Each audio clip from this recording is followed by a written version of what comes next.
Welcome to Kenton Teaches. Enjoy the video. You begin by getting both devices ready, your Tcl TV and the casting source. Make sure the TV model and OS are known, Roku, Google TV, or Android TV, because menus differ. Once done, connect your phone and the TV to the same Wi-Fi network. 2, 4 and 5 GHz both work, but keep them on one band for stability. Then open the TV settings and enable casting or screen mirroring. This is the first actionable step that lets your phone find the TV immediately. Next, start casting from the source app or system control. In apps like YouTube or Netflix, tap the cast icon and you'll see available devices.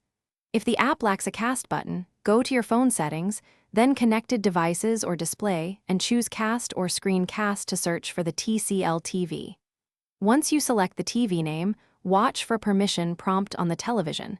Accept it to start. If playback lags, lower resolution in the app or move closer to the router. To stop, tap the cast icon again and choose Stop Casting or switch the TV input back. Simple and final. If the TV does not appear, restart the router first, then reboot the Tcl TV and phone. Power cycling clears most network discovery issues. Make sure TV firmware and your casting app are up to date. Outdated software often causes failures.